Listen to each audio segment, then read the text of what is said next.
దొంగ దీక్షలు చేస్తూ కంటోన్మెంట్ ప్రజలను మభ్యపెట్టే ప్రయత్నం ఎమ్మెల్యే శ్రీ గణేష్ చేస్తున్నారని కంటోన్మెంట్ బీజేపీ నాయకుడు రామకృష్ణ ఆరోపించారు. కంటోన్మెంట్కి ఒక ప్రత్యేకత ఉంటుందని, భద్రతా దృష్ట్యా ఆర్మీ నిబంధనలు ఉంటాయని, బహుళ అంతస్తుల భవనాలు లేకపోవడంతో కంటోన్మెంట్లో ఎక్కువగా శాతం పచ్చదనం ఉంటుందని రామకృష్ణ అన్నారు. కంటోన్మెంట్లోని బంగ్లాలు, ఆర్మీ ల్యాండ్లోని ప్రభుత్వ స్థలాలను కబ్జా చేయడానికి విలీనం నాటకమాడుతున్నారని రామకృష్ణ దుయ్యబట్టారు. జీహెచ్ఎంసీలోనే అరకొర వసతులున్నాయని, ఉద్యోగులకు కూడా జీతాలు ఇవ్వలేని పరిస్థితి, కాంట్రాక్టర్ల బిల్లులు లేక ధర్నాలు చేసే పరిస్థితి జీహెచ్ఎంసీలో ఉందని, అలాంటప్పుడు ప్రశాంతంగా ఉన్న కంటోన్మెంట్ను జీహెచ్ఎంసీలో కలపడం వల్ల లాభమేంటో కాంగ్రెస్ నాయకులు చెప్పాలని రామకృష్ణ డిమాండ్ చేశారు. బహుళ అంతస్తుల పేర్లమీద వ్యాపార సముదాయాలు ఏర్పాటు చేసి కమిషన్లు దండుకోవడం, భూములు కబ్జాలు చేసే ప్రయత్నం కాంగ్రెస్ నాయకులు చేస్తున్నారని రామకృష్ణ అన్నారు. కాంగ్రెస్ ప్రభుత్వానికి చిత్తశుద్ధి ఉంటే అన్ని నియోజకవర్గాలతో పాటు కంటోన్మెంటుకు కూడా సమానంగా దాన్ని ప్రజలలో కూడా వాళ్ళు అనుకున్న ఒక అభిప్రాయాన్ని ప్రజల్లో తీసుకెళ్లడానికి ప్రయత్నం చేస్తున్నారు. మరి మీ అందరికీ తెలుసు, సికింద్రాబాద్ కంటోన్మెంట్కి ఒక ప్రత్యేకమైన ఫీచర్స్ ఉన్నాయి. అంటే దేశవ్యాప్తంగా ఉన్న కంటోన్మెంట్ అన్నిటికన్నా B2 ప్రైవేట్ ల్యాండ్స్ కానీ సివిలియన్స్ కానీ ఎక్కువ శాతం ఉండేది కేవలం సికింద్రాబాద్ కంటోన్మెంట్ బోర్డులో. మరి సికింద్రాబాద్ కంటోన్మెంట్ బోర్డుకి దాని యొక్క హిస్టరీ, దాని యొక్క ప్రామినెన్స్ ఉంది.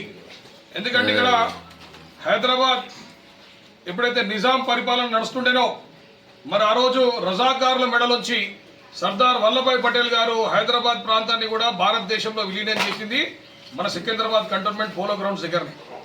So Secunderabad cantonment board has got its own history. అసలు ఒక హిస్టరీ కోసము తెలియకుండా చాలా మంది బయట నుంచి వచ్చిన వాళ్ళు, బయట ప్రాంతం నుంచి వచ్చిన వాళ్ళు ఇక్కడ చలామణి అయ్యేటోళ్ళు నోటికొచ్చేట్టు మాట్లాడుతున్నారు. వాళ్ళకి నచ్చింది, వాళ్ళకి వెస్టెడ్ ఇంట్రెస్ట్ ఉందో కానీ మా మీద రుద్దడానికి ప్రయత్నం చేస్తున్నారు.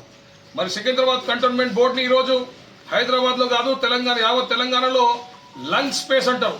ఎందుకంటే ఇక్కడ ఉన్న గ్రీనరీ కానీ, ఇక్కడ ఉన్న ఓపెన్ ప్లేస్ కానీ, ఈ అన్ని ఫీచర్స్ ఉన్న సికింద్రాబాద్ కంటోన్మెంట్ ఈరోజు దాదాపు 4 లక్షల మందికి, అంటే 2.5 లక్షల మంది అప్రాక్సిమేట్గా ఓటర్స్ ఉన్నారు. అదేవిధంగా జనాలను చూస్తే దాదాపు 4 లక్షల మందికి ఈరోజు మేము కేటర్ చేయడం జరుగుతుంది. ఇక పోతే మర్జర్ అనే అంశం అసలు రావటం ప్రధాన కారణం ఏంటిది అంటే ఒక 3-4 కారణాల వల్ల ఈ మర్జర్ అనే వర్డ్ ఒక 5-10 ఇయర్స్ నుంచి బాగా మన దగ్గర ప్రాంతంలో నడుస్తున్నది.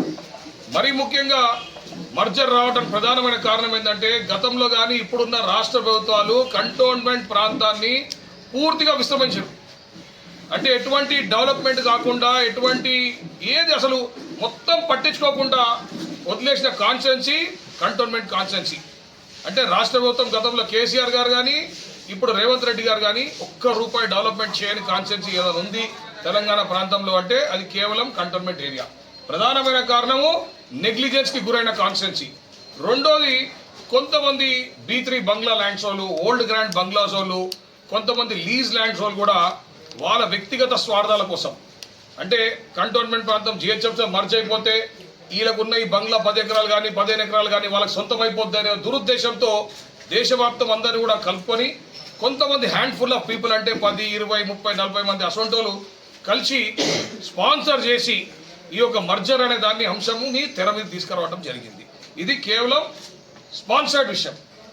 రెండోది, అదే టైంలో అన్ఫార్చునేట్గా ఆర్మీకి సెక్యూరిటీ రీజన్స్ వల్ల రోడ్లు క్లోజ్ చేయడం అనే ఒక అంశం తీసుకొచ్చింది ఆర్మీ, ఆర్మ్డ్ ఫోర్సెస్. మాకు భద్రతా ఇష్యూస్ ఉన్నాయి, ఇక్కడ చాలామంది హైదరాబాద్లో స్లీపర్ సెల్స్ ఉన్నాయి. అదేవిధంగా దేశవ్యాప్తంగా కూడా ఆర్మీకి ఎక్స్క్లూసివిటీ ఉండాలా, భద్రత పెంచాలా. ఎందుకంటే ఈరోజు బార్డర్లో చాలా థ్రెట్స్ ఉన్నాయి, దానివల్ల వాడు రోడ్ క్లోజర్ విషయం చేయడం జరిగింది. అది ఇంకొక కారణం. దాని తర్వాత కొన్ని A1 డిఫెన్స్ ల్యాండ్స్లో మా కంటోన్మెంట్ కాన్స్టిట్యున్సీకి సంబంధించిన స్లమ్స్ ఉన్నాయి.